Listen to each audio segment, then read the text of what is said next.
comes ahead. I also wanted to acknowledge Radiant Skies, who's the artist who put the Parapsychology Wordle together, and we licensed that from 123rf.com for the ParaMOOC logo. Today we have Kirsty Allan, and the title of her talk is Psi and Sensitivity. So I want to go ahead and talk about her background, and then I'll give you the look at the abstract. Kirsty is a senior research assistant at the University of Central Lancashire and a Ph.D. candidate and graduate teaching assistant at the University of Northampton. With interests in psi phenomena, sensory processing sensitivity, and mental health, she has spoken at various academic conferences, is a certified coach to highly sensitive people, and has published a self-help book on transforming anxiety. Kirsty supports participatory research with children and young people, exploring culture and consciousness, with expertise in exceptional human experience and psi phenomena, and practical experience in play, creativity, and well-being. Kirsty's interests also include the co-development of an exploratory tool story and illustration. Kirsty has been a student of 5 UK universities and has taught numerous areas of psychology to undergraduate students and those at the postgraduate level. Her research projects have focused on altered states of consciousness and restricted environmental sensory techniques, otherwise known as REST. Kirsty has several years of experience as a psychological well-being practitioner at NIH Step 2 and has worked with children and young people in the Trafford Borough to address a gap in mental health services. In 2022, Kirsty was recruited to the University of Northampton to lead the flotation tank research for the Exceptional Experiences in Consciousness Studies unit. She was recruited here to assist to assist in the data collection and analysis of a funded project exploring children's anomalous experiences with Dr. Donna Thomas, who's also at University of Central Lancashire. Kirsty is currently facilitating the development of conference and retreat events and that illustrated research tool. Today, in Kirsty's talk, she wants to focus on how in parapsychological research, a number of individual differences and dimensions of experience correlate with the likelihood of having anomalous experiences and perhaps hint at the processes that underlie the phenomena. In this talk, Kirsty will explore the potential connection between the trait of high sensitivity and anomalous experience, and how sensitive children in particular experience and process a world of deep interconnection and maybe more. So I'm going to end my slideshow, and Kirsty, if you would like to bring yours up, and let me stop sharing.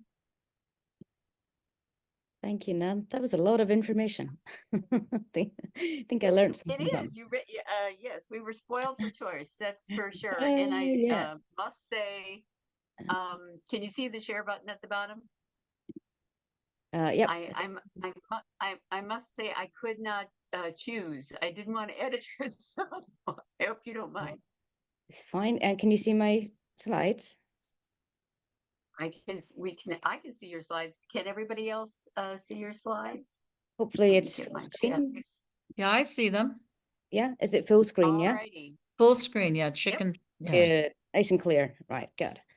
Okay. Yes, so quite. Yeah, and you're okay. So everybody is sharing it, and let me move out the participants into my other space. All right, and I'll get out of your way. I'm going to close off my mic, and the floor is yours. Thank you. Thank you so much for having me. Hi, everybody. Good morning, I believe. It's actually afternoon where I am in the United Kingdom. So just wanted to start really by just, inviting you to participate here. So as we go along, if you've got, a sudden kind of intuitive thought about something or a memory that comes up for you, please share it. Yeah. So this area of research is pretty much at a, kind of a frontier. There's not an awful lot out there. So we're all working really hard to make sure that we work in a participatory way, that we're not doing it in a silo, and that we're not imposing our own lenses all the time. So please do see this as a, as a chat, just guided by these slides here. And yeah, and as we go along, of course, if you get any questions as well, pop them in the chat, or, if you want to unmute, that's all good with me. Okay, so I'm here to talk about children, science, sensitivity. I'm sure we probably have a general understanding. I'm going to put the camera people on so I can see who's here. It's better that way. I can see faces. Excellent. Oh, well, okay, it's pictures. Still good. Okay, so children and sensitivity. We kind of know what most of these are, right? So everything's jumping around. Get rid of that. Okay. So what are children? Children we'll generally define as maybe, humans under the age of and up to 18 years old. And that's probably about as restrictive as we want to get with that term. Psi is something I'm sure you're all quite familiar with. If you're not familiar with psi phenomena, please do let me know, because I'm kind of assuming that with your interest in parapsychology, that you're already somewhat familiar with that. But for those of you who are in any doubt, psi is a kind of generic term that we use instead of really the word psychic, because it's quite loaded with, connotations of particular culture, or maybe how it ought to work, etc. So psi generally means things like mind over matter, or psychokinesis, where you appear to be affecting the world around you in some way. Or it might mean ESP, extrasensory perception, where we seem to have knowledge of events or people or places and things at a distance. And that could be a distance in terms of space, place, or a distance in time. So we might think of things like having psychic dreams or precognitive dreams, if you want to be technical. That's what we would call them, where, you have this particular dream that really impacts you. It feels a bit strange. There's some kind of numinous quality to it that you can't quite shake off. And within a couple of days, that dream appears to have come true. And these are actually really quite common. They're kind of one of the more commonly reported anecdotal forms of psi.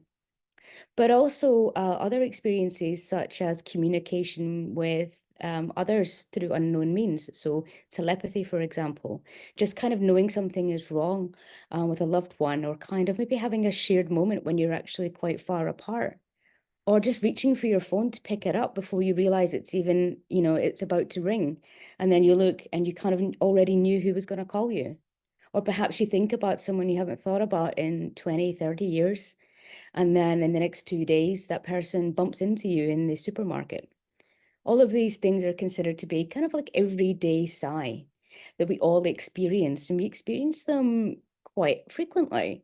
But of course, we can't get a really good measure as to how often people are experiencing this kind of phenomena, because people don't really report it. And there are lots of reasons for that. I'm sure you're all very aware. Lots of reasons, including people don't want to be rubbished by other people. They maybe are a bit embarrassed about it. Maybe they've been kind of trained or conditioned to dismiss or explain things away. And lots of other reasons. Faces blocking screen. Okay. Sorry, that's up in the chat there. Is that something that I can do? Can everybody else see my big white slide with the little child with all the question marks? I can see the slide. Okay, great. Thank you for that. Okay, so yeah, so this is really what we mean by psi. And of course, if us adults are all talking about it, and certainly more so than others, so that's why we're here, then our children are too. But of course, with children, we have this extra barrier to information, because not only do they maybe not realize that it's something unusual, maybe something they could talk about, or maybe they have already been told by an adult, maybe well-meaning, but an adult has said to them, don't tell people that.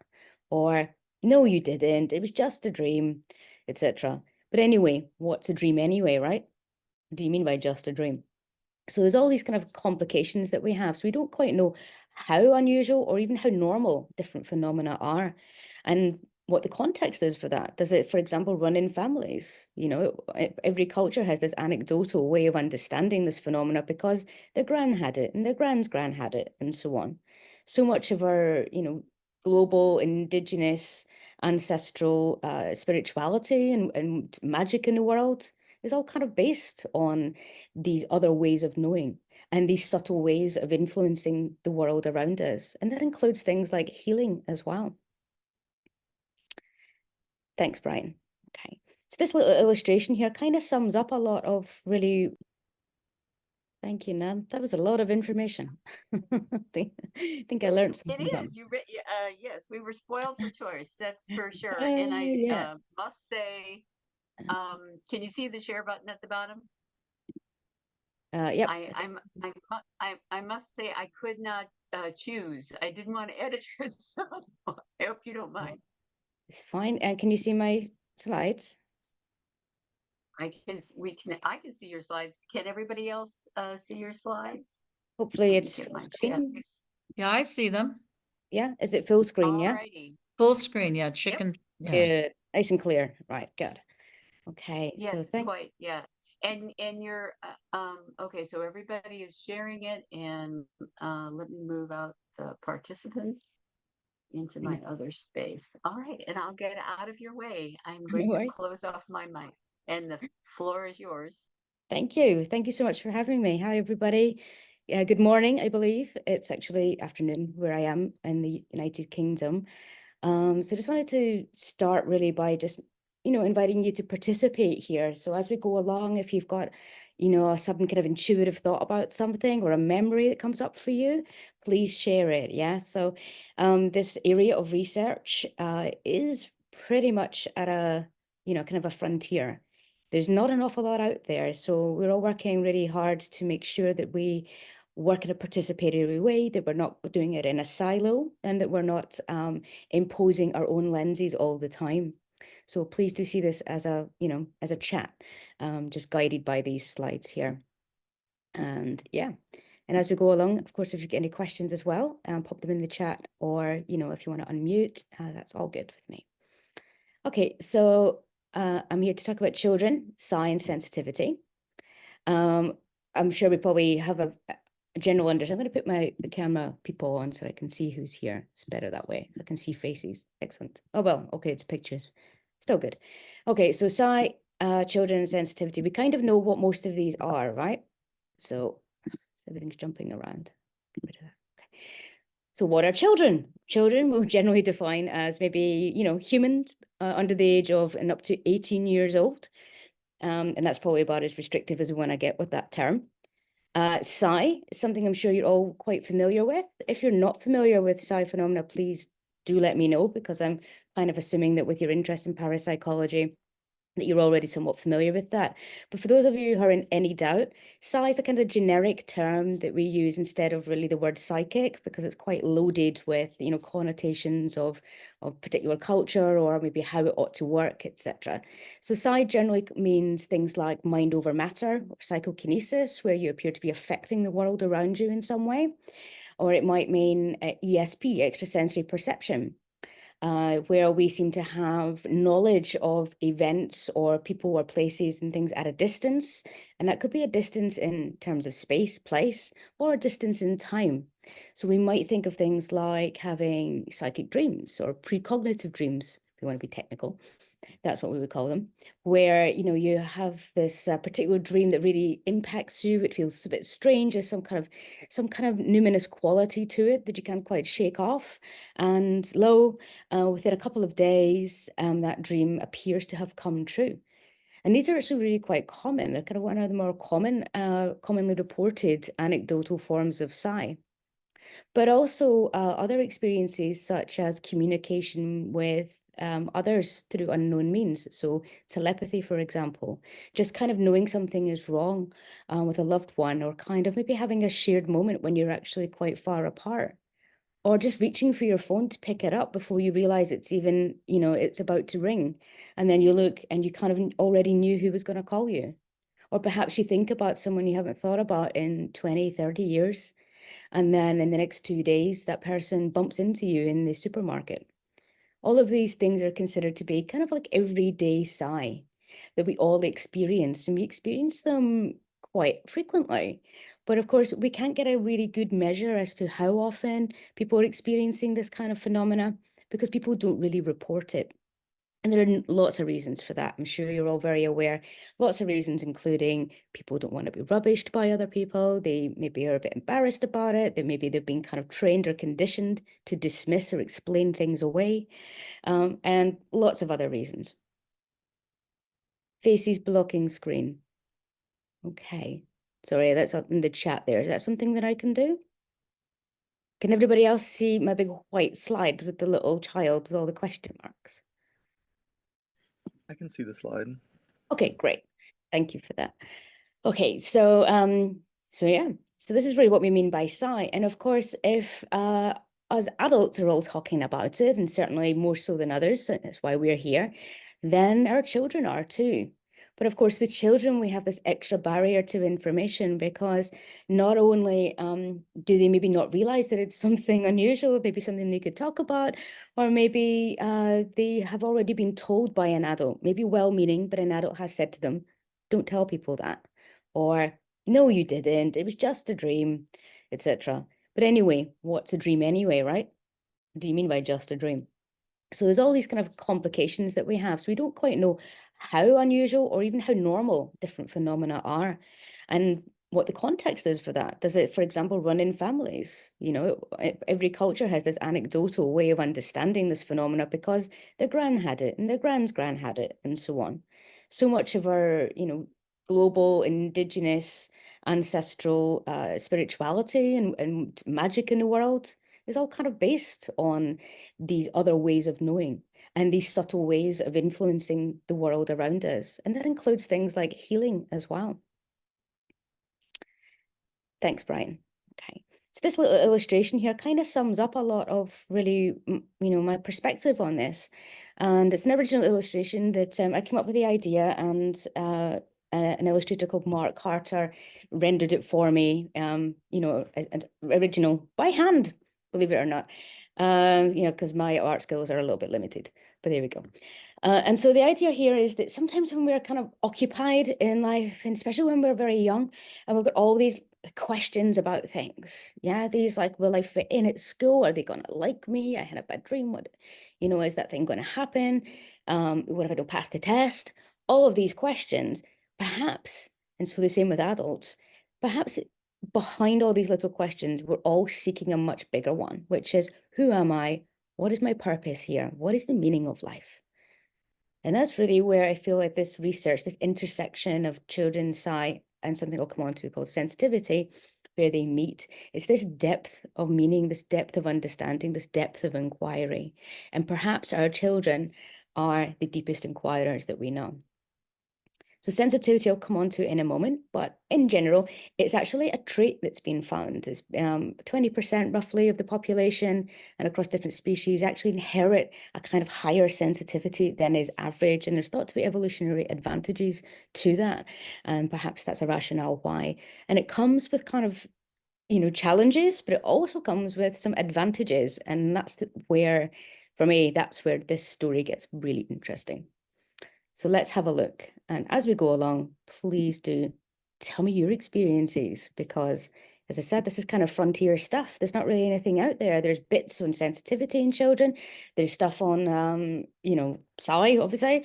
And there's very, very little on children's psi and anomalous experiences. And of course, that's where, Donna Thomas and Kate Adams are absolutely leading the frontier on that as well. So I'm really privileged to work with them.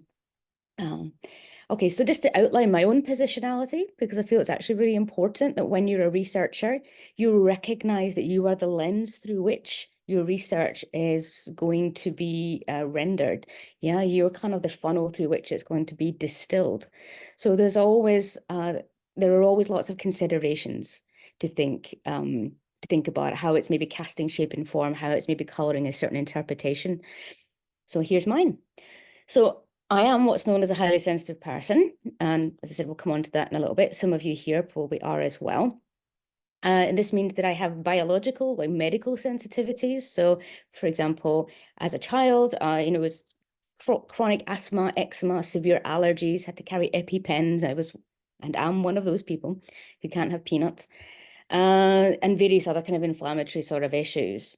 And this also started to become apparent for me even as a child, and it wasn't recognized by the medical world at the time, that I had these sensory sensitivities. And actually I have persistent visual anomalies, things like visual snow, kind of auras around things, all sorts of stuff that I just thought was normal, right?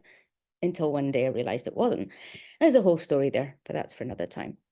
And then, of course, that comes with emotional sensitivities, really feeling the upset of other people, really feeling really heartbroken by the slightest criticism, or maybe the worry of not fitting in, to feel things so incredibly deeply. And this is really what kind of helps us, or helps me certainly, identify highly sensitive children. So that's me. I'm an HSP. I'm also a lifelong experiencer of psi phenomena and exceptional human experiences. And again, there's lots to go into there, don't have much time. But those include precognitive dreams, those include, I do believe, moments of telepathy, those include other forms of prediction. They also include seeing visions of an entity called the Green Man that were very profound, and experiencing anomalous lights, BOL, ball of light, and loads of other phenomena. Maybe not a surprise that I became a parapsychology researcher, and I've been involved in this actually for a very long time. I started my parapsychology journey at the Kessler unit under Professor Bob Morris, and then through a whole interesting life journey as life throws you curveballs. I was out of it for 18 years and now I'm back. Okay, so yep, I'm also a certified HSP coach and a practitioner working with children and young people, and a therapist and a bunch of other stuff. I'm really deeply interested in esoteric things. So I really studied like the mystery schools. So, Hermeticism, Kabbalah, the kind of Western mystery school traditions. I have two children of my own who I think are also sensitive, one more than the other for sure. And I am a community leader for such people. So there's a link at the end if you're interested in checking that out, where, I support others to kind of step into their vantage sensitivity rather than, just trying to deal with the anxiety and apologize for who they are all the time. So yeah, so that's me. And I really believe that sensitivity is going to be absolutely foundational to our understanding the nature of psi and how it works. We already know it's there. The data is there. It's been there for decades. Our ancients have told us this since forever as well. So what are we doing now? Rather than just collecting more of the same, let's see if we can work out maybe how it works. Therefore, we can cultivate it. Therefore, we can leverage it for our highest good. And that's me. So here's this interesting intersection, and this intersection isn't really being explored. And this is where, I'd love your input today, because I'm about to set up some new studies, just really exploring people's experiences from when they were children, or perhaps the children that they have themselves or children they work with. What are they experiencing? And are they also what we call highly sensitive? And again, as I said, we'll go into more depth in that in a minute. And also, do they experience any kind of psi or unusual phenomena? Because I'm really fascinated. What is in the intersection here? What's in the middle? So this is a point for you to tell me if, did you ever have an experience as a child? If so, what kind of experience? Has it hinted at something for you about this process, about the phenomena itself, maybe about what it was about being a child, and perhaps what it means to be sensitive, aware?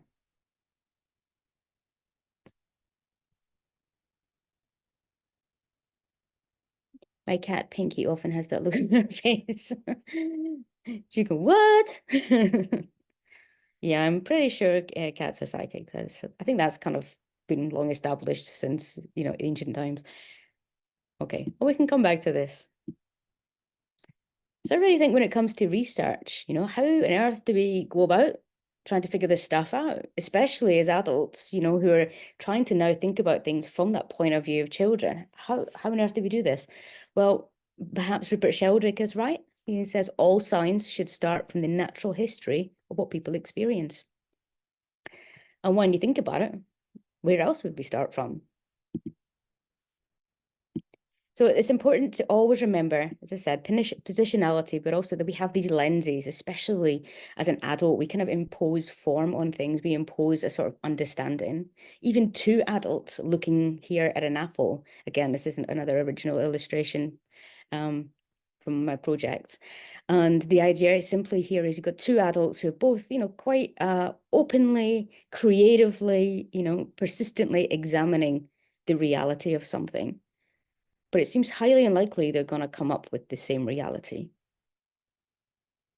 And the more tools and things we invent, perhaps we're adding to the complexity.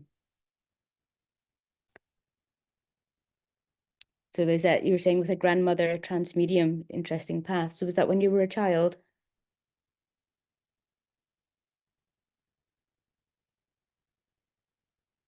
Yes. Can you hear me?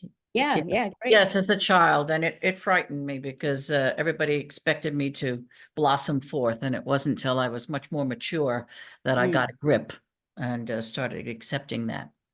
And my own daughter is highly sensitive, so it was difficult to navigate what to do with a child that's experiencing that. So I'm right, listening avidly, dear.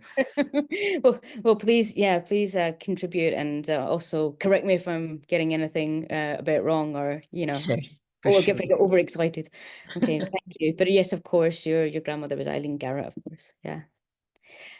Okay, so it's always something to think about. Is how many lenses have we got? Why are we looking at things? Are we looking at it through, being a particular gender, being from a particular part of the world, being a particular age, being, born in a particular decade? All these different kind of lenses, never mind the research tools and the academic training and the worldviews that we pick up along the way. Ooh, so moving you around. Okay, so when it comes to actually thinking about children's psi experiences, I'm not going to say too much on that because that's really probably for Kate to talk about, and certainly Donna's amazing book here as well. So she's really at the frontier of this. Just like adults, as I said before, these experiences, follow the kind of the familiar routes, with the precognitive dreams, with perhaps speaking with others that maybe can't be seen by the majority of people, or even pets. These may happen in a dream state, maybe in a hypnagogic state, sort of in between sleep and awake, or they may be just in the waking world. And that's certainly something that Kate talks about, this idea of maybe the unseen or the invisible friend, rather than imaginary. And I think here is where actually terminology becomes really important, because it's very loaded with cultural context and assumption. And I highly recommend both of these books if you really want to look into the more nuances of what has been discovered.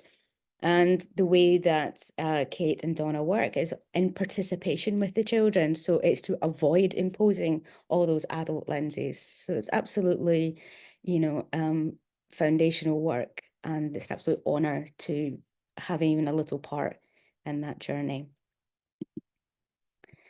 So the main aspect I wanted to bring to you today, because I felt it might be something a bit different, is this concept of high sensitivity. And so high sensitivity, you may have seen the term HSP online. It's becoming very trendy. And it means highly sensitive person. And that was coined by Elaine Aron and Aron, I think, or Mr. Aron in 1997. So I never remember his first name. To mean people who think and feel very deeply. So Elaine Aron, being a psychologist herself, she was a practicing psychologist in mental health. I think she had a Jungian approach, but she noticed that about more than maybe 50%, more than half of the people who were coming into her office all seemed to have this kind of shared trait of thinking and feeling and being very deeply affected by everything, more than is maybe average. So it's characterized in this way. And in the more scientific sense, it's talked about as sensory processing sensitivity, because here we go with the people like to argue about the terms. So we have HSP and also SPS, and it's kind of the same thing. But we also have environmental sensitivity, which is Michael Plewis and co kind of developed that to talk more about people being sensitive to things in their environment. But for my purposes, HSP does just fine, or SPS, because I'm also very interested in the inner world experience of how people are affected by what's happening within themselves rather than externally in their environment. It's not to be confused with sensory processing disorders. On the surface, some of the challenging aspects can look like, say, ADHD. There are very kind of apparent reasons for this, as you will see, but actually what's going on is something quite different. The sensory information is being processed. It's being processed very well. It's actually being processed maybe too well. It's being processed faster and deeper than is average. And it's likened to being an orchid. So if average sensitivity is maybe someone who could be likened to being a tulip, and maybe someone who's got that kind of lower sense of sensitivity, they're a bit more like a dandelion, then you've got these three different flowers, metaphorically, who grow in different kinds of ways. So the dandelion's just going to grow through the concrete, like, yeah, you know, no problem. There's the sun, I'm going for it, yeah. The tulip is just like kind of maybe blowing in the breeze a little bit, just to kind of getting on with growing, soaking up the sun and so on. Orchid really kind of needs quite specific conditions. And sometimes that gets misunderstood as a person being maybe needy, but actually, no, the needs are just very specific. That's all. They don't need more. They just need something quite specific. So the conditions to thrive need to be met for a highly sensitive person, highly sensitive child to really thrive in life. And that's all about nurture and managing things like sensory overwhelm. So it comes with these challenges, such as sensory overwhelm, as you would imagine. If you are processing more information from your environment, like what you see, what you hear, what you smell, what you feel, subtle changes in temperature even will be more apparent to a highly sensitive child, highly sensitive person, than they would be to maybe the person next to them, for example. And that person's also processing that at a deeper level as well. So they have this real deep sense of interconnectivity around ideas and meaning making, and really see the world in this very kind of complexly woven way, rather than in a linear sort of fashion of going from A to B to C. They tend to think more like a spider's web. So the challenges, but also these same aspects, these same sort of, processing styles, if you like, also maybe lean us into sort of vantage sensitivity. And this is quite a new term coined again by Plewis and Belsky. Elaine Aron offers in her many wonderful books, and I highly recommend any of them. I think I've sent one through in particular to Nan to put up for you. But check these out, and also check out her website down here, hsperson.com. She offers a really handy acronym of the key attributes, right? So basically, if this is you, if you identify with this, go with it, okay? We don't need to have a million tests to tell us who we are. We just know. So it does, and HSP does. We have this depth of processing, tendency to be a bit overstimulated. So maybe things too noisy, you don't really like crowds, that kind of thing. Empathy is a big feature in life. It's something actually at times you have to kind of manage, because maybe you end up doing too much for others. Maybe you feel the hurt or the potential hurt of someone else to the point where you're always trying to mitigate against it before even anything happens. Also makes you an amazing carer, of course. And sensitive to subtlety. So where you're aware of nuance, you're aware of things that other people just won't notice. Yeah, so does. And as Liz Roxburgh, who's a psychologist here in the UK, who's also investigating psi sensitivity, as she has in one of her papers, when she was interviewing HSPs on what they experience, they said, it's like feeling and experiencing everything in HD. And sometimes having these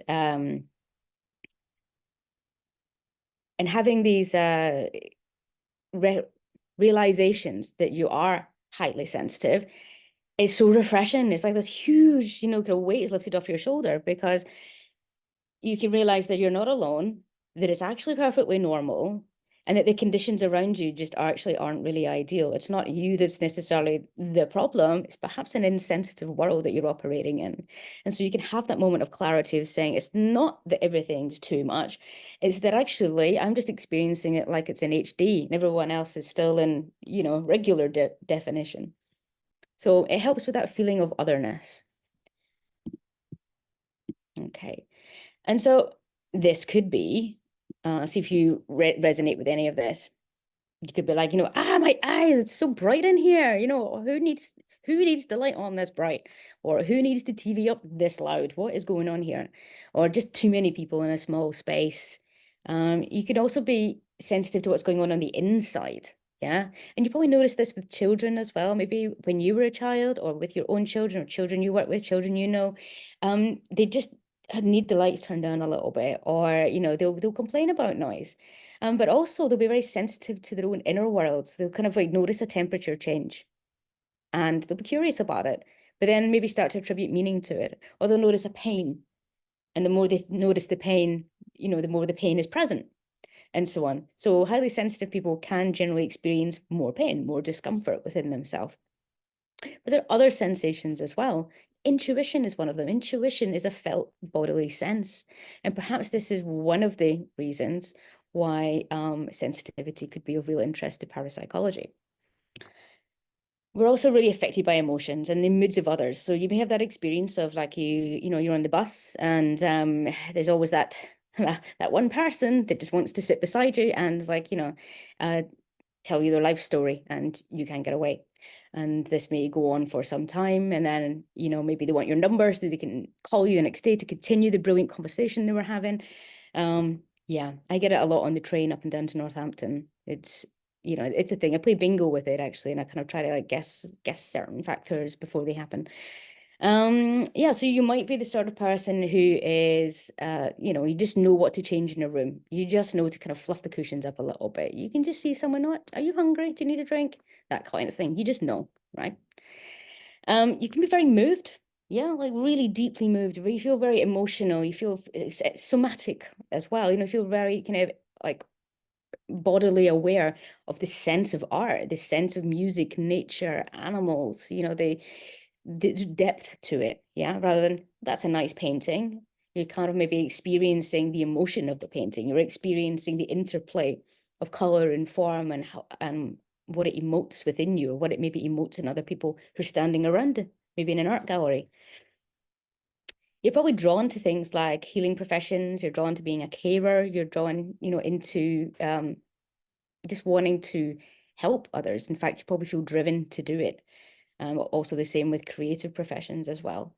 You may be quite an anxious person. You're always like self-doubting, and in fact, imposter syndrome and chronic self-doubt may actually be keeping you back in life, because you're just never quite sure. You're just waiting for permission, and you assume everybody else knows that. But what you don't realize is they're not highly sensitive, so they're not going to pick up on your need for this encouragement and so on. You can feel overly tasked at times when people ask you to do too many things, and the result is really intense tension, and you become maybe really grumpy. So, maybe not such a nice side to it. So you could be an empath on the one hand, but you can also be a grump. You can be a grumpy empath. That's the thing. You also may be conflict averse. Perhaps, you just don't want to watch those gang films that, that your other half's really into, or you can watch them for the story, but then you got to skip over a bit, or make a cup of tea or whatever.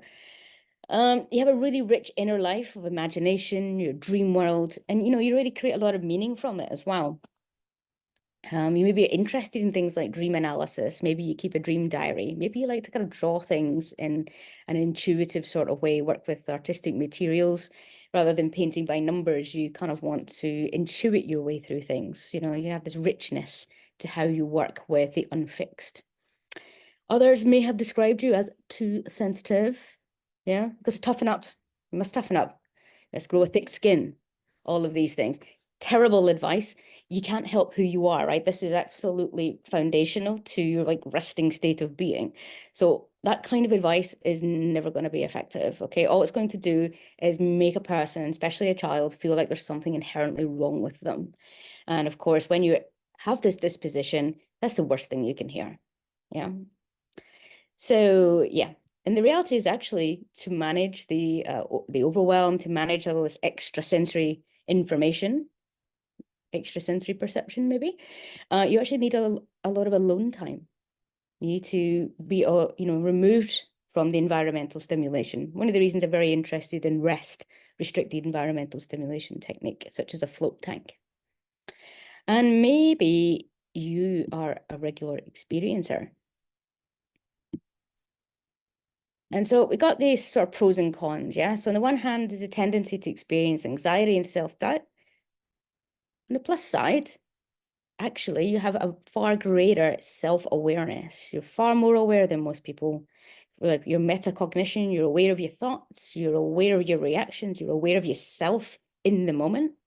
You know, people train for years to try and achieve these things, but actually you're kind of naturally gifted with it. But society focuses on the fact that you're anxious. Yeah. So, you know, my job in life is to help people leverage the good stuff. Sensory overwhelm, but actually what's, you know, on the flip side of that is a really high acuity of, you know, what you're perceiving through your senses. So, you know, it's maybe not just, oh, you know, it's a red line, it's a maroon line, or it's a crimson line, you know? So it's more acuity, more information, and more accurate perception of it. So you got this kind of hyper empathy, as I said, the good, the bad, and the rest.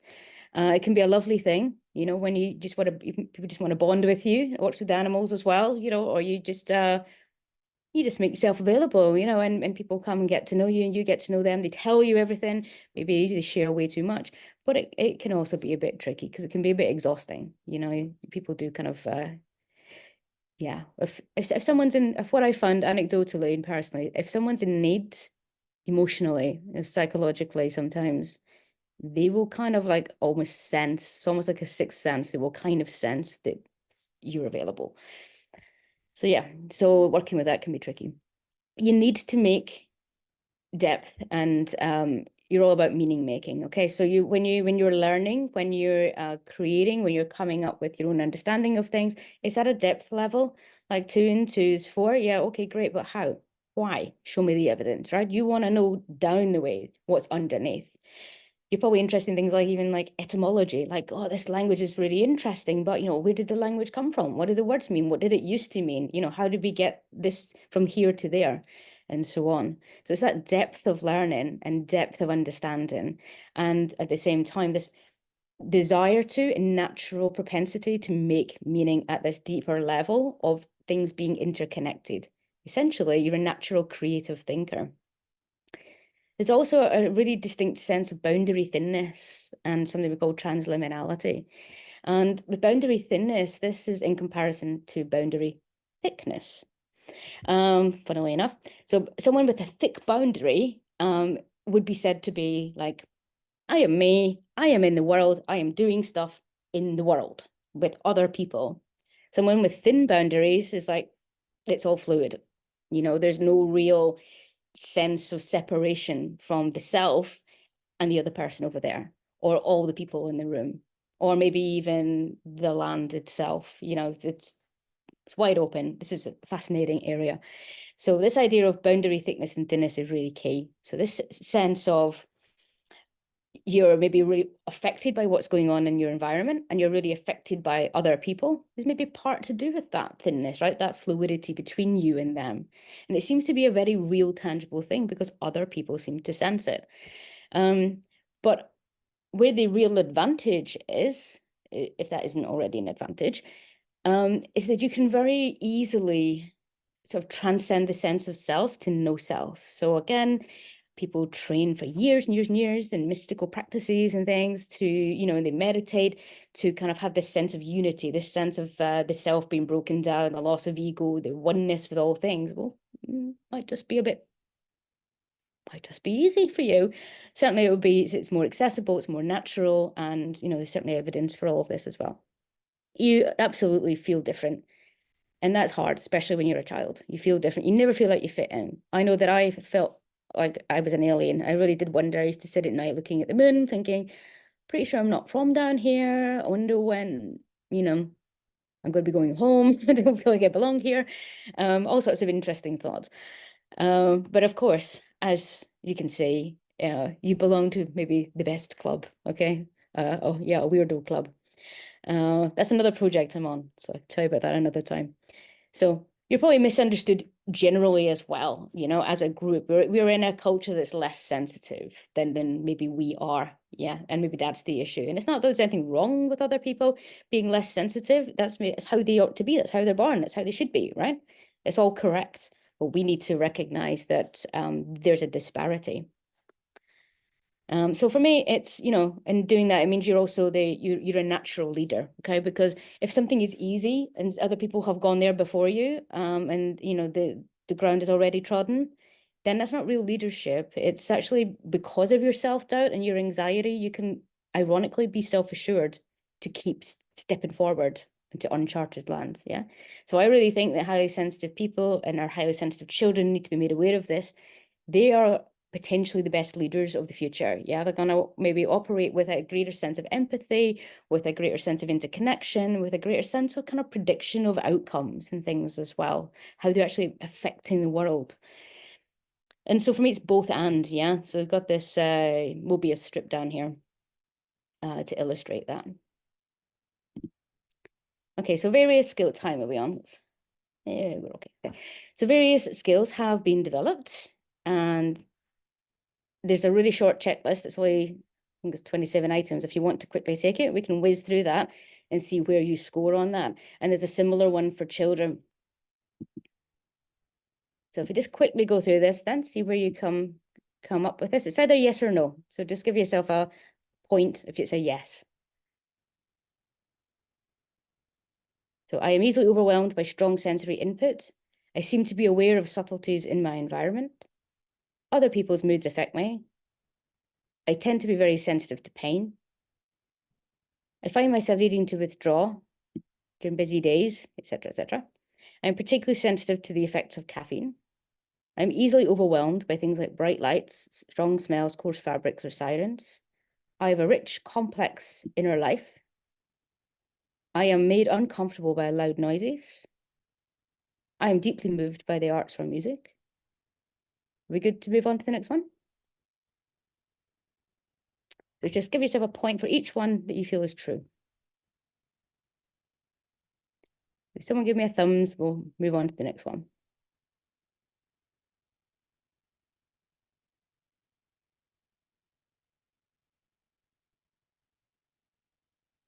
Go. Okay. My nervous system sometimes feels so frazzled, I just have to go off by myself. I'm conscientious. I startle easily.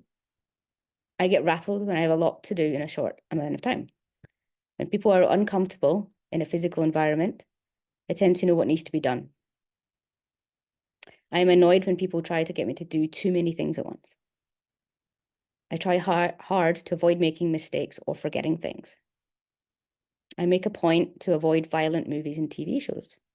I become unpleasantly aroused when a lot is going on around me. Being very hungry creates a strong reaction in me. I think we call it hangry. I don't know if that's a US thing as well. And there's the last ones there.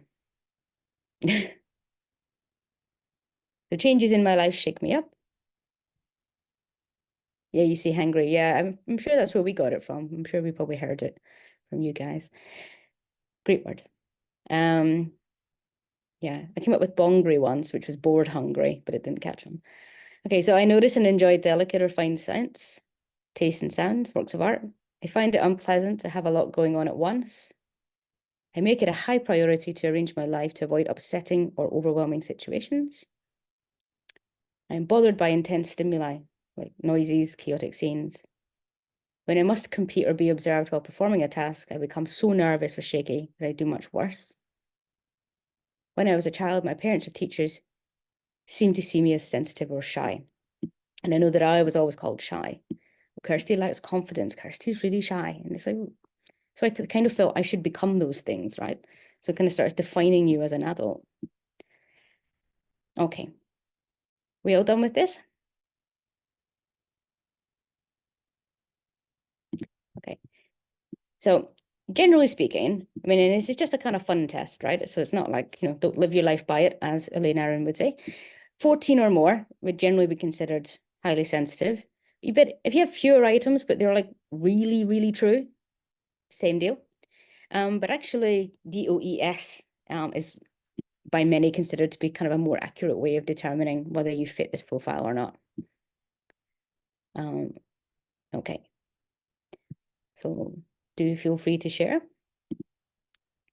With children, there's a scale and it's just adapted a little bit. So You know, you can take one as a parent on their behalf, or you can give it to children of a particular, you know, school age range.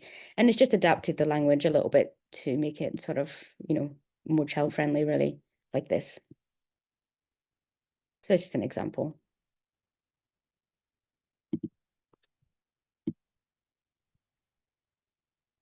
Two times no. Not sure what you mean there, Elaine. Do you mean you scored 2? Okay, so out of all of this sort of the research using these measurements, there's 3 subscales. So one is ease of excitation, so more easily overwhelmed by just what's going on. Low sensory threshold. So this is where you're kind of like your senses are peaked, your curiosity is peaked, you notice stuff at a much lower level than most people would.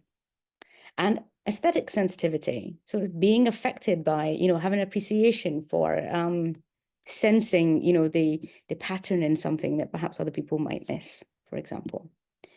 And those are particularly interesting for the following reasons. So we know it's an innate trait, and it's considered to have an evolutionary advantage. So you may have seen in terms of children at a party, 20% of the kids in the room will be hanging around their parents' knees before they get fired into a bouncy castle or, you know, cotton candy machine or something like that. They hang back for quite a while. And this is pretty consistent. It is very consistent. So it's found in other species as well. So the HSP wolf, for example, will hang back on the edge of a clearing and watch, say, you know, watch the activity of a hunt when the wolves are acting as a pack and they're hunting. These HSP wolves will kind of hang back and just kind of like see the wider landscape and just see what else is going on. They're kind of having a bigger picture, if you get what I mean. And it's this trait is found in fish, it's found in flies, cats, horses, it's found in all sorts. So it's thought to have this kind of advantage. And yeah, it may not be surprising to know that throughout history, maybe the highly sensitive people are kind of being considered maybe the sages, the people who kind of live slightly out of town. Maybe they just kind of keep to themselves, but they just seem to know stuff, or people approach them for wisdom.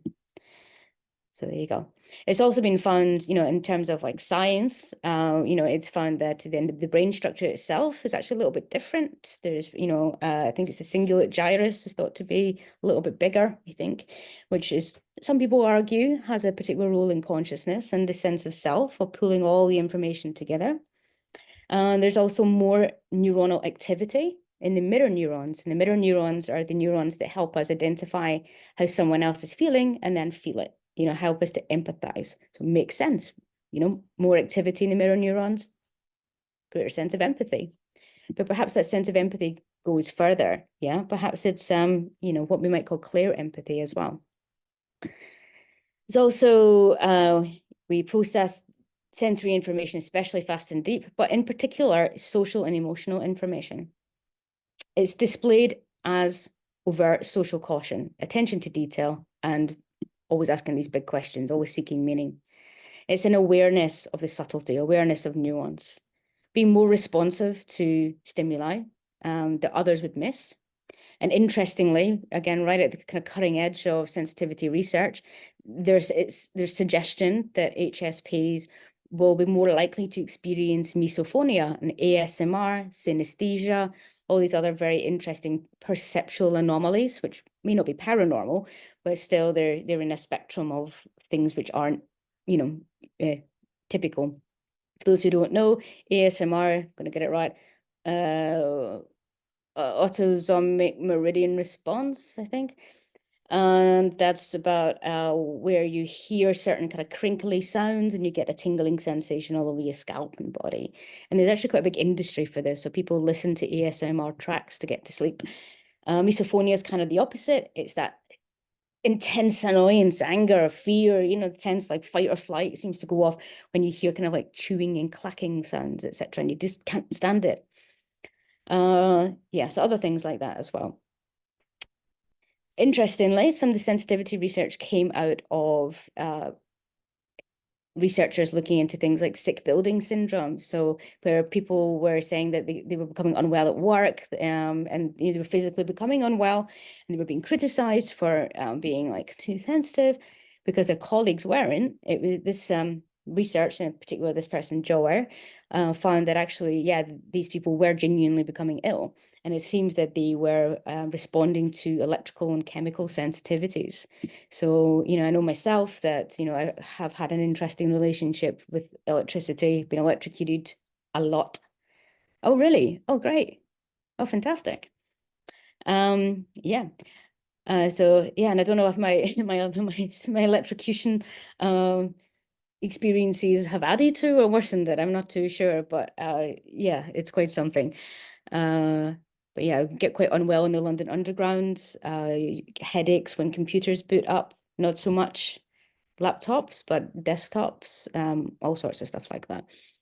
Okay, so they're also more responsive to psychological material that others would miss. So it's kind of like this awareness of your states of consciousness, sort of moving in and out of states of consciousness, and material that maybe would be lesser in conscious awareness may be more available to an HSP. So it's kind of drawing on an intuition in a way. It's drawing on your deep well of metaphors, maybe even drawing on collective consciousness, perhaps. They tend also to be vivid dreamers, and they make meaning, and they seek meaning as well. And they report having more anomalous experiences. Okay, and then specifically in parapsychology, there's a bit of a history emerging here as well. So actually way back in the past, before HSP became a thing, some people were talking about sensitivity. They were talking about it in a slightly different way, but they were kind of angling maybe towards the same idea. So Budden, for example, talks a lot about people who experienced UFOs and alien encounters and things like this. He seemed to think they had a kind of sensitivity to what was in their environment, a sensitivity maybe to electromagnetism, that maybe in some ways it was kind of like an allergy happening. I don't think I quite understand the theory, but there we have it. It's there. Yeah, and in other studies, so highly sensitive people tend to report having more psi experiences, and there's quite a lot on that actually emerging. That's become almost like a little bit standard. And as a result, the HSP scale is getting increasingly used in parapsychological research. So it seems to become something which is kind of encapsulating a sort of a secret ingredient, really. And interestingly, the connection to exceptional or psi experiences seems to have something to do with the aesthetic dimension of the trait. It's very ambiguous at this time, but there's evidence there to suggest that. An interesting, I think it was a student project actually, found in Edinburgh, Watt and Brandon, they found that two groups of people going around a reputedly haunted location. One group was HSP, one group was not. The HSP group singled out the rooms as being different or as being haunted or whatever, that all had a slightly kind of elevated electromagnetic field strength. Again, I think I'm getting that right. So whether there's a haunting there or not, we don't know. But what we can say is that it seems that highly sensitive people can indeed actually feel a difference of that kind of subtlety, of that kind of nature. Similarly, Williamson and Blagroff looked at so-called EVP, electronic voice phenomena, and they sort of made some, and they wanted to see, could this sensitive group of people tell the difference between just random nonsense and actual human voice that had been sort of degraded down to the point of being indiscernible? And it turns out, yeah, they could. So again, the sensitive people were able somehow to kind of detect pattern, to detect something in the particular tracks and not the others. So again, it's all like little bits of evidence to say, yeah, we're not making it up, people. We're not crazy. We do have these unusual experiences. What's causing them? Whether, there's something of a para element, or maybe that's a bigger question. That's what we're all looking for. But at least, now we can say, well, we're not talking out of our butt, and that's a win. Okay, so the aesthetic, trait is emerging as interesting, is emerging as significant, and is of particular interest to myself. I have an art background as well, and I think that this really ties in well with children, and we'll look at that in a moment. Okay, so yeah, so Johnson, Grimm, and Shelgren have also found that HSPs tend to more easily have mystical experiences, and that's using restricted sensory techniques such as float tanks. There's another area of interest for me. I'm running an experiment in the moment with flotation tanks, and I'm using the HSP scale, and we're running a precognition task. So watch the space for that. Yeah. So something there about altered states, something about being more readily able to, to let go, to become absorbed into this self, no self, perhaps, or to become absorbed into this deep state of relaxation. We're not quite sure what it is yet, but, we've got plenty of hints emerging. And so throughout the history of parapsychology, there's been this argument or debate or evolving conversation, shall we say, around the recipe for success, about how some people just seem to have more experiences and they seem to perhaps perform better under laboratory conditions on things like ESP tasks. And it kind of started with Charles Honorton talking about this recipe for success, and it's evolved quite a lot from there. It's quite a big topic in itself called individual differences. But some of these key ideas in these people who just seem to be more psychic, for lack of a better expression, openness, creativity, bit of extroversion, maybe having a prior experience, maybe having some kind of mental discipline, also being quite positive about the experience and more. And as I said, this is quite debated. There's quite a lot of conversation, but it's of particular interest to myself. And there's lots of ongoing research now into traits such as the above, and also into the states of consciousness. And I think it was Christine Simmons-Moore pointed out that maybe with highly sensitive people, they actually are more aware of having a preference for states of consciousness, and they tend to spend more time, like, for example, daydreaming, perhaps than others. Maybe, they are more easily, more readily kind of slide around states of consciousness and remain kind of more aware of it than most people. I mean, sometimes I'd love to be somebody that's just either asleep or awake, it's just be great, you just go to sleep. But, no, I always have a bit of a kind of, interesting kind of roller coaster ride through consciousness on my way to sleep. And I know I'm not the only one. So what I suspect all of this is sort of hinting at is that the HSP has the natural recipe for success, because there's a kind of natural tendency to embody and to notice things in the inner world, the subtle signs, the subtle information. And that is where we would call gut feeling, tingling, knowing it in your bones, feeling it in the heart, all of these things. And when we think about it in our language, when we talk about intuition or psi, it's a very embodied language. We talk about knowing it in the body, that's embodied. Also, the key concept of liminality here about things being unfixed, and that when you're highly sensitive, you have this creative way of thinking, you have this kind of depth of processing where everything's interconnected. Things are a lot less sort of like fixed. Like if you're taking in sensory information, it's not just pouring into a little mold and kind of going, okay, here it is. You're looking at a dog. That's dog, done. With the idea of fluidity and sort of liminality, things are a little bit less fixed. And I think that that's kind of key to where we're maybe going with this inquiry as well. And when you put the two things together, I might like to call it embodied liminality. So if you take, for example, a sensitive person in a float tank, they're kind of embodying the liminal space of the tank itself, of being half submerged, half exposed. Because for something to be liminal, it's about being in a state of threshold, neither this nor that, in between. Like standing in a doorway, you're kind of neither in nor out, but both at the same time. And when you're falling asleep and waking up, you're kind of asleep, but you're also kind of awake.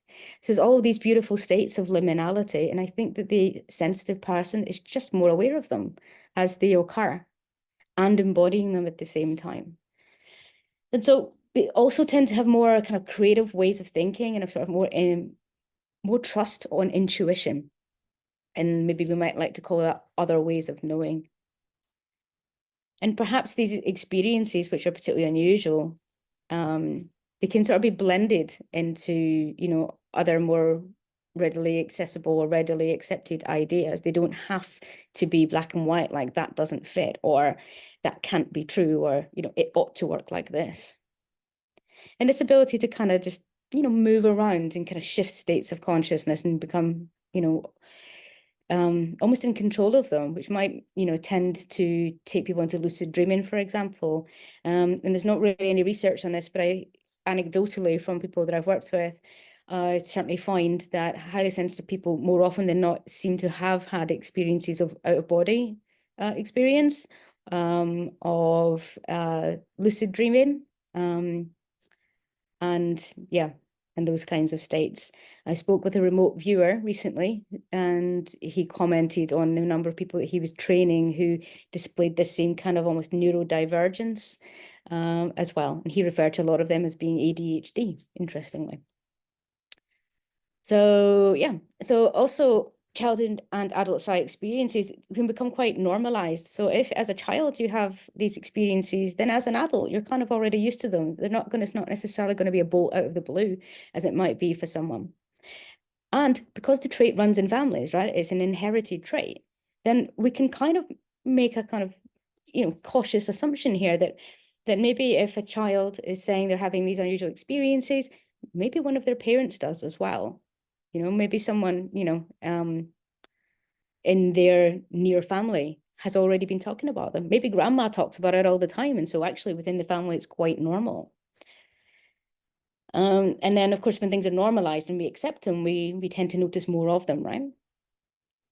We also maybe have more of an appreciation of symbolism, metaphor, and that deeper meaning. We tend to be very kind of Jungian, we kind of like, we like our archetypes.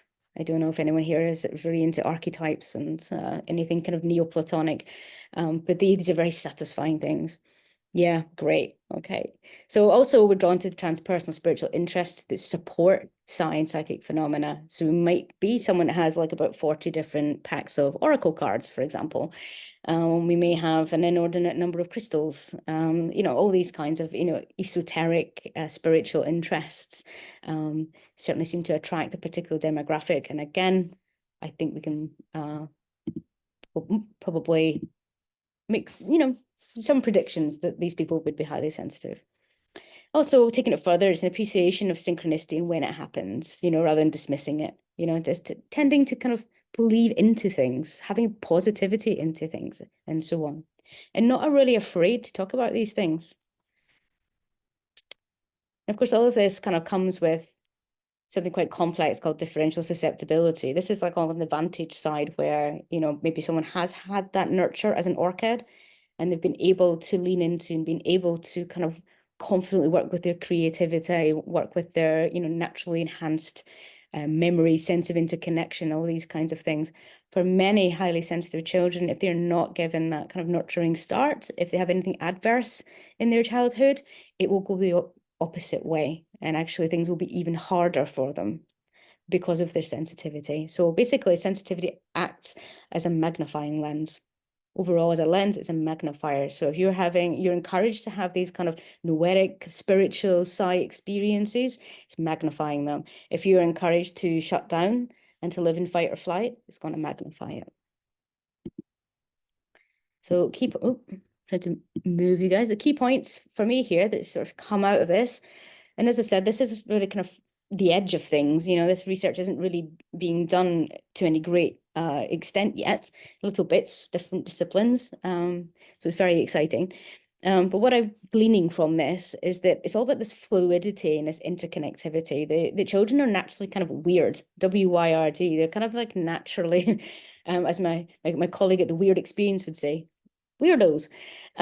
Weird meaning, interconnectedness. Weird meaning, this sort of ancient ground of being, where we're all interwoven. So that fluidity and interconnectivity, we can see that maybe in the altered states of consciousness, the sense of self, no self, and how sensory information is not just abundant, not just flowing in, but it's also less fixed. It's being less, put into containers. It's being less kind of put into molds, which, are how our world ought to work, kind of thing. And it's all about that fluidity of meaning making. Yeah, the web of weird, exactly. Okay, so relating it to children then. So we think about children, we might think of certain kind of ways of being that we would want to honor in children. And that's the sense of curiosity, yeah, their ability to play, I mean, you can never prevent a child playing. You know, they'll pick up a stick and it becomes any number of things. Self-experimentation, openness to experience, lack of a fixed ego, and lack of a fixed ontology, a lack of a fixed worldview of how things work. They're not particularly bothered about like materialism. They're not particularly bothered about post-materialism. Things just are, and things become in their world as they make them. So, for example, children play with altered states of consciousness all the time. So they might be spinning themselves around, making themselves dizzy. They might be going down a slide really, really quickly so they can feel like they're still at the top, but they're really at the bottom. So they're playing with their sense of where they are in the world, where their mind is, looking at things from another perspective, upside down. Children play with their identity all the time. I mean, I'm sure in maybe many of your houses, Halloween is a favorite holiday because it's the real celebration of dressing up, of disguise, of bending the reality of who we think we are seen as. Children experiment with their senses very naturally and throughout cultures as well. I mean, many of these sort of practices go way back into different indigenous ways of training shamans, for example. So, you know, they would maybe take out the visual sense and they would have to hunt in a particular way, and, you know, or they would go live in a particular sensory restricted area to have a vision quest, that kind of thing. And children seem to kind of naturally grasp these ideas as well. And we've got these kind of like typical games that go handed down through the generations. Like pin the tail on the donkey, or I think this is a piñata type thing. And yeah. And children make meaning in an uninhibited way. They don't have these molds that they have to force things into. They don't have to say the sky is blue. They don't have to, you know, make a car go in any particular way. And sometimes when you look at how a child is drawing, it's quite fascinating to see in the moment when they draw like really, really fast like this, they're scribbling, you know, and you're thinking, well, what's that? What are they doing there? And actually they're drawing a picture of a car, but they've drawn everything else really, what we might say quite accurately, but then the car is a scribble. Maybe they're just saying the car is fast, you know, it's fast. So children make meaning in really interesting, fluid ways.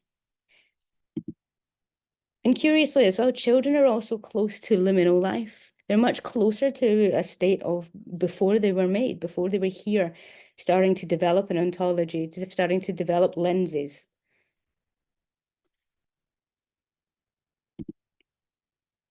So sort of summing that up really then, from sensitivity and what you now know about that, and thinking about how that might relate to psi phenomena, and think about, you know, children in general here. So they've got this kind of more fluid state of consciousness.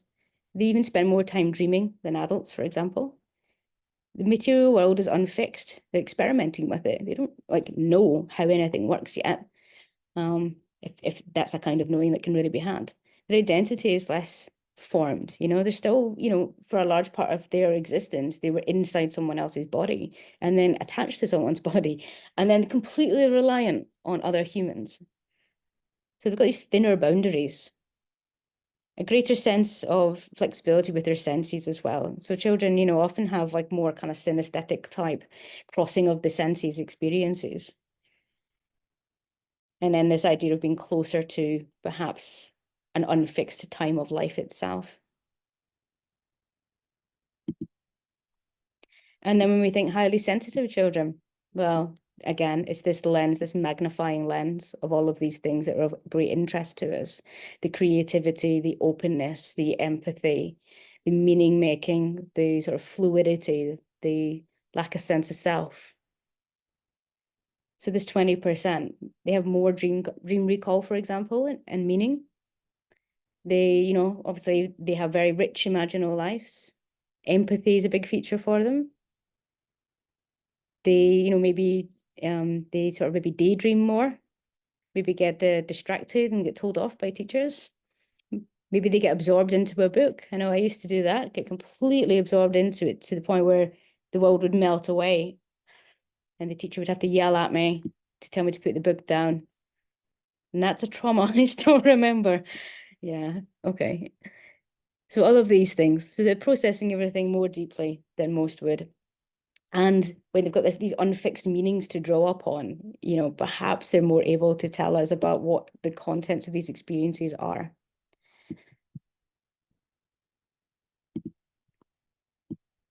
And so so this is where I see the intersection.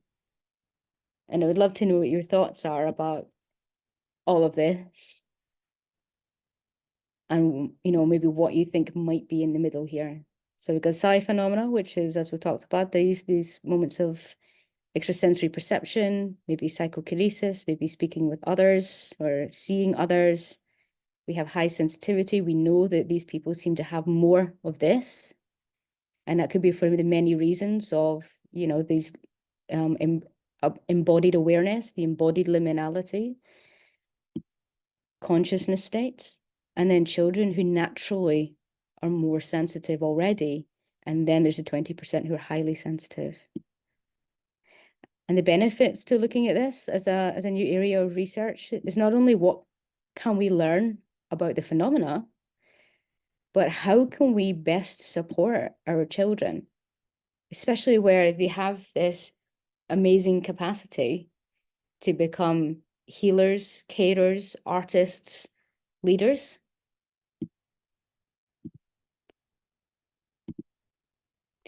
And just to finish off here, I'll just say that, you know, very much in the camp of scientific research, I'm using very scientific research methods, but I'm also a mystery school scholar. And maybe none of this is new, you know, the mystery schools have been telling us since forever, you got to get sensitive, you got to be as the little child, and so on. You know, these people get into the mystery schools and to practice certain kinds of, you know, principles to take up certain kinds of meditation, to, you know, develop certain kinds of like innate magic, if you like. And what all these teachings are telling us is you got to dissolve this idea of the self, you know, not always, but you got to be able to merge with the rest of reality. It says you got to be aware of the subtle and the nuanced. You got to be communing and moved by nature. You've got to have this sense of weird, this sense of deep interconnection. So it's all there, whatever pathway you want to take. And it doesn't surprise me that, you know, sensitive people are really drawn to esoteric matters, because I think it supports this way of being.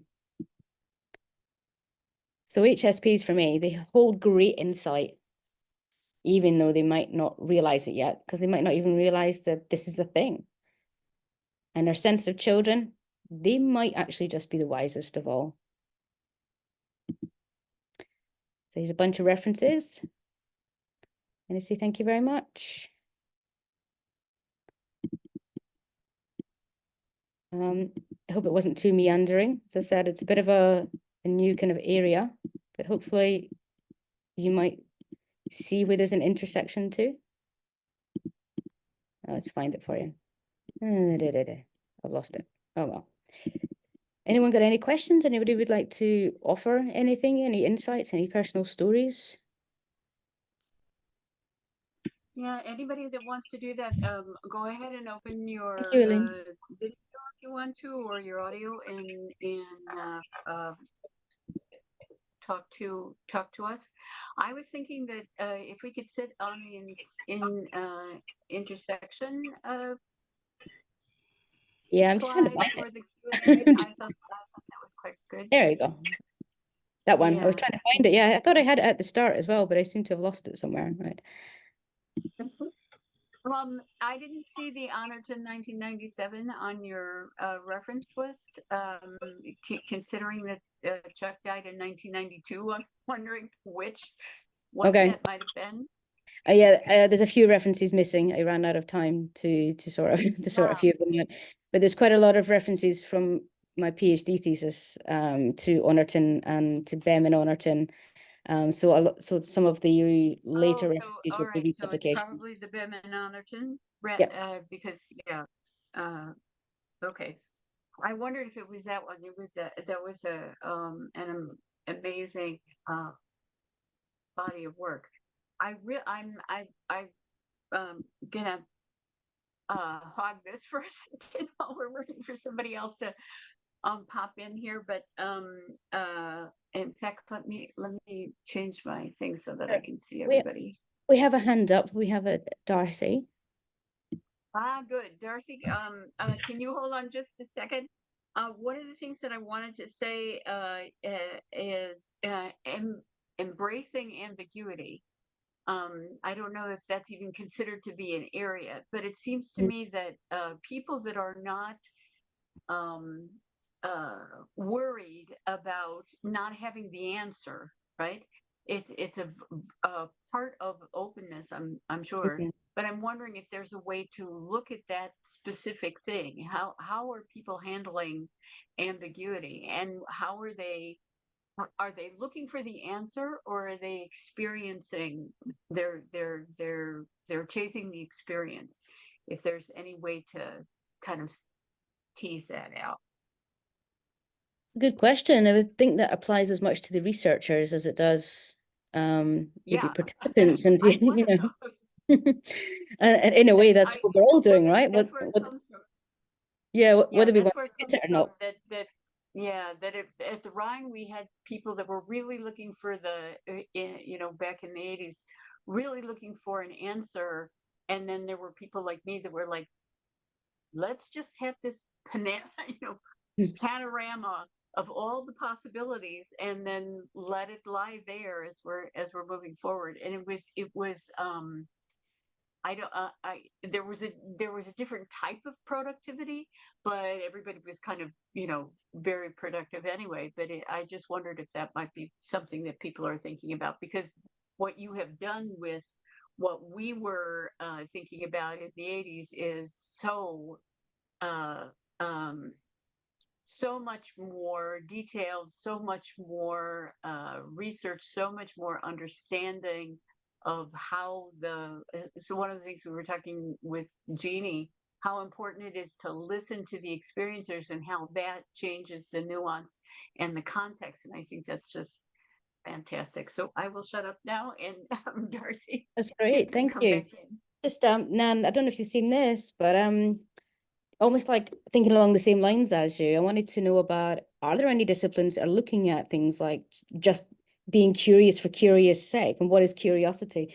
And there's kind of an emerging field now called lovely. curiosity studies. So I'll send the reference over if anybody wants to have a look. Yes, please. Yes, please. It's quite generally quite unknown, and that's exactly it. It's as Sheldrake says, let's start with the lived experience of people rather than trying to force everything into some kind of explanation. Thank you. Do we have Darcy? Hi there, Kirsty. All I can say is, where were you when I was 4? I think I hit just about every single one of the points on your test there. And I know as a child, I was in the forefront of the studies for ADD. And that's what I was tagged as. I was tagged as an ADD introvert. Okay. And I can't tell you how many times I have been told at work, it's like, you're too sensitive, you need to tone it down. Or my mom would say, stop caring about everybody else. Why are you always caring about everybody else? Just care about yourself. I couldn't do that. It wasn't part of me. And as a researcher, I kind of put myself behind the people who were sensitive that I worked with. I worked with psychics and mediums all the time. And they said, you can do this too. You can do this too. I'm like, no. I am in the world, but not of it. I am observing you. And then here I come to find out my grandmother had all of these dreams, had all of these experiences and stuff. And my mother refused to talk about them because she was embarrassed of them. And all of these things that, I got emotional. My significant other was listening to this broadcast with me. And he's like, you're getting really emotional, aren't you? I'm like, I'm resonating with so much of this. So I have to thank you for paying attention to these people and this group of people. And what was the sensitivity you were talking about? ASM or AMR? What was it? Meridian? ASMR. Yeah, I'm not going to try and say it again. I always get it wrong. I think it's autosemic meridian response, I think, something like that. Yeah, it's a phrase that was coined maybe 10 years ago or something, kind of quite colloquially. I can't remember the lady's name, but It was should notice that some people get a kind of strange buzz, like a tingling on the scalp, down the back of the neck, maybe over your arms, when you hear certain kinds of sounds. So you get, it's almost like a crossing of the senses, a bit like synesthesia. So you could hear like like this, or like brushing of hair, or kind of tappy, tappy, tappy, tappy, tappy on the keyboard. Things like that seem to have a very soothing effect, to the point where, for whatever reason, in our lovely neurological systems, it generates this kind of prickling sensation all over, which isn't unpleasant for most. So people seek it out. Yes. So check it out. Yes. Yes, I definitely have that. And I'm like, I had no idea what it was for the longest time. But, so thank you for putting a definition to it. But I tend to get a lot of clients. I do a lot of anomalous consulting cases.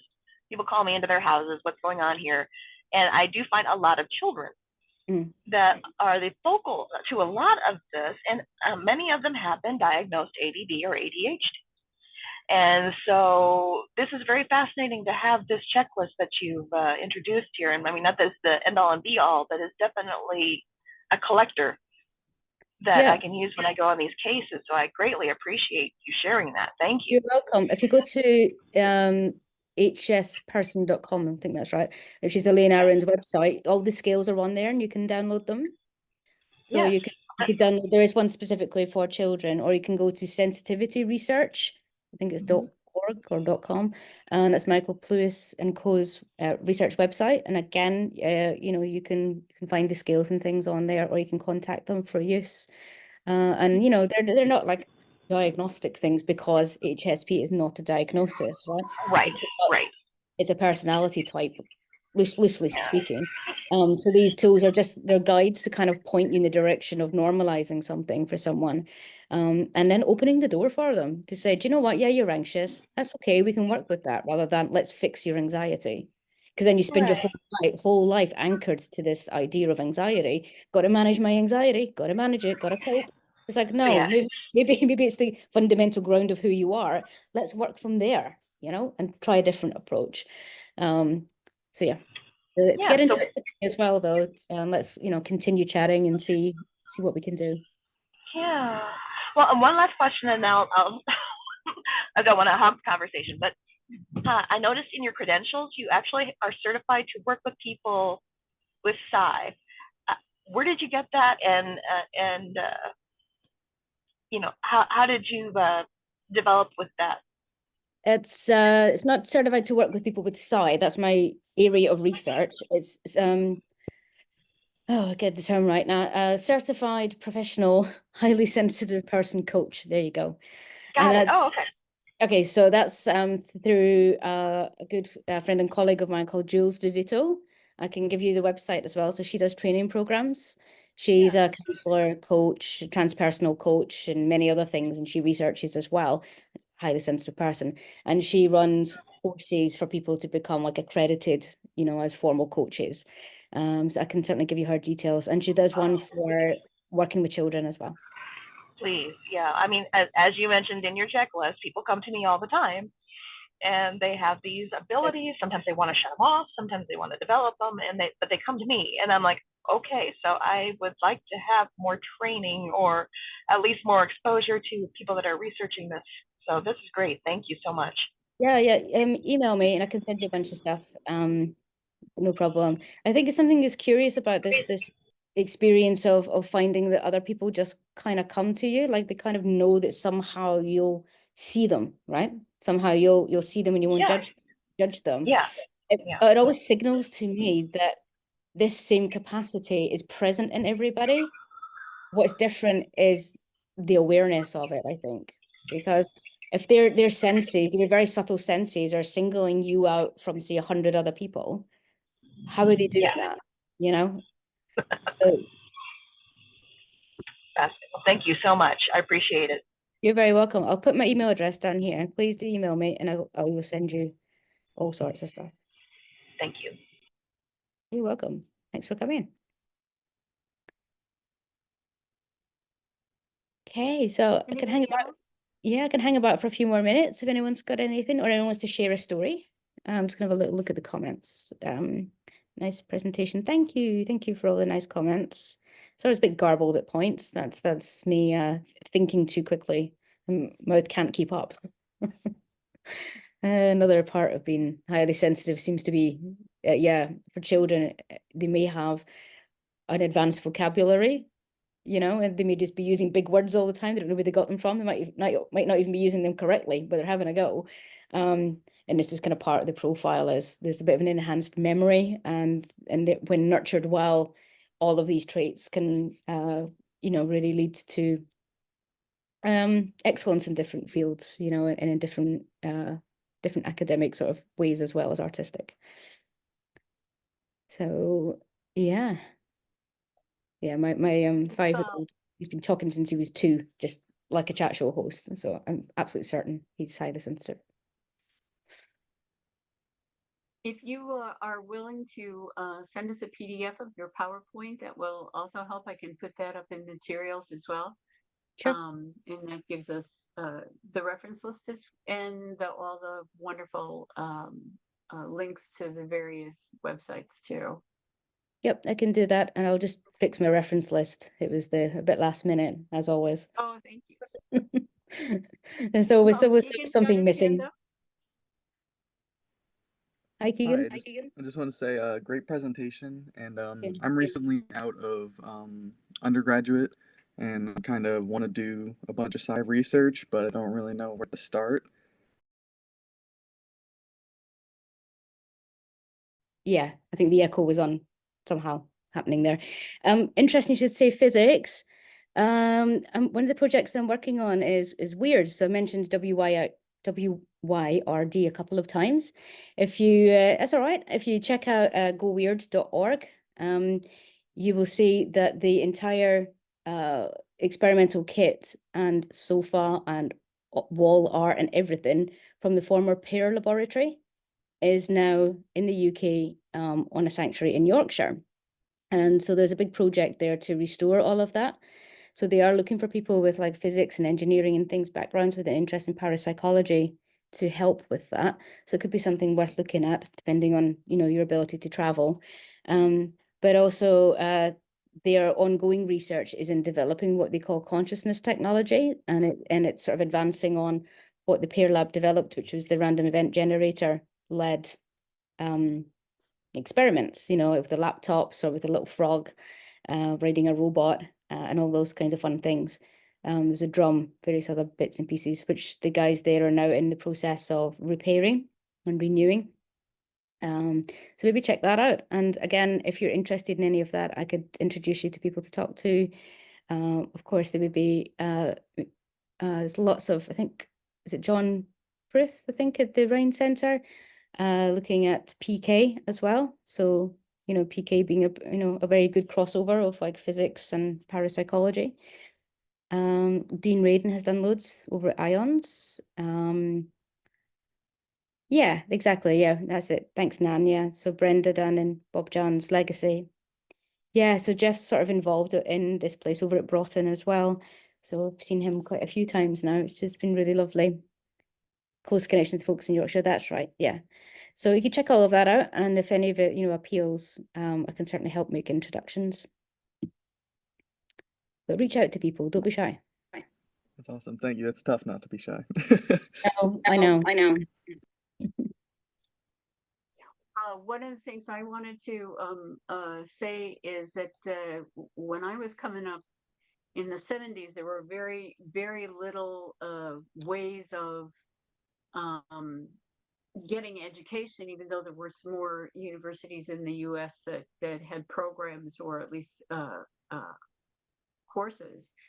And basically what I did was I talked to every every professor that I had in my undergraduate and my graduate, you know, can I write this paper? Can I take this particular perspective for an assignment?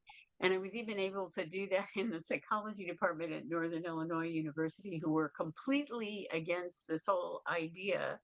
And I always got an A if I didn't get results, and I got a B if I got results, because they didn't feel like the area was legitimate. But and I don't remember who gave me this advice, but it was a good way of kind of having an external motivation for doing literature reviews and getting more information and so on as you go along. The other thing is Eli put a link to the Parapsychological Association student group, and I think that's very important to become a member of that. If you can become a member of the Society for Psychical Research as well, that gives you access to all kinds of online webinars and things like that. Jeff Dunn is running the ICRL.org, and they are doing quite a lot of webinars as well, and they have that close, connection to the folks in Yorkshire. So there's lots of ways that you can get information, and certainly Northampton is definitely the place with the most folks. I think University of Sao Paulo in Brazil is the next largest number of people that are graduate students that are doing research and so on, and a lot of them are bi and trilingual. So you can get in touch with those folks, and they have a YouTube channel as well. The Parapsychological Association is now putting up a lot of its webinars. SPR is doing that. There are a lot of things on YouTube that you can get a hold of. There is an enormous amount of lectures going all the way back into the 90s on the Parapsychology Foundation website, and that's another place where you can get understanding and see who was doing things then and who are doing things now. And Scientific and Medical Network also has quite a lot of online conferences and materials, and especially their Galileo Commission is another way to get information and to see some people that you might not otherwise be able to see. And IONS as well, that Kirsty mentioned, does do that as well. So there's a lot more stuff out there that you can get at a distance. But if you can get your body over to the UK, that's the best thing. Corliss and I did our PhDs at University of Edinburgh.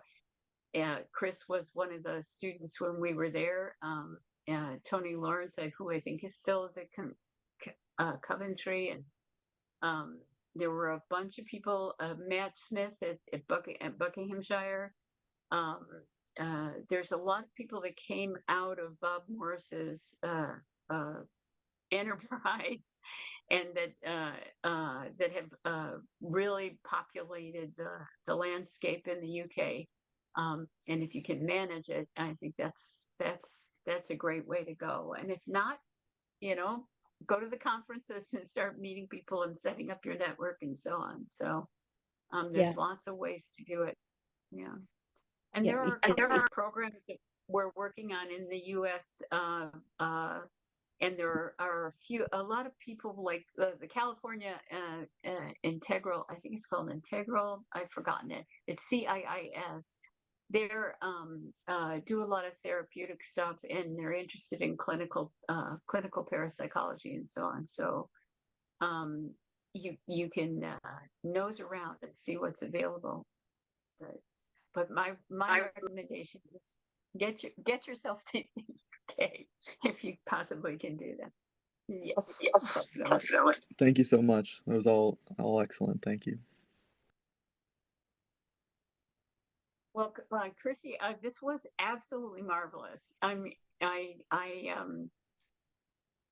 You have given me the same kind of feeling that I always have when I get to listen to Christine Stimmons Moore, which that is a program, by the way, Keegan, in Carrollton, Georgia, and they have a consciousness PhD, and they also have master's programs, and she and Jake Glazer run a number of different undergraduate and graduate courses that are available there. It's a program in consciousness. So that's another one. But she's one of those people that we see the most over here in terms of bringing us what's going on in the field at this point. And your presentation is so optimistic those of us with white hair, That's that, me. that the future is very, very bright because of the nuance, because of the new research, and how you're connecting that to the applied aspect of being there for people that have these experiences. I think that's really important. So I'm very grateful that you came along, and I'm looking forward to all the stuff you're going to give me for the website. I just wanted to remind folks that tomorrow we've got Athena Drews at 3 p.m. Central, and she will also be talking about children's experiences. Having worked for many years as a child, a clinician for children and young people. She also was able to get a hold of all of Liza Rhymes' children's experiences from that original case collection, which no longer exists anymore, except for what Athena was able to get. So she'll be talking from that historical point, but having Kirsty and that together in the same week, I think gives you an idea of where the profession is going, and I think that's really, really important for the future. So thank you so much. This was such a great presentation. I'm really glad that you could come and join us. And Yeah, thanks for having me. It's it's probably a lot of garble in places and wild speculation in others. But why not, right? That's how we play, that's it, how we right? roll, okay? That's how we grow. Yeah, fantastic. Thank you so much. I better go pick up my 2 little kids from school and find out what they got up to. Well, you have a wonderful day.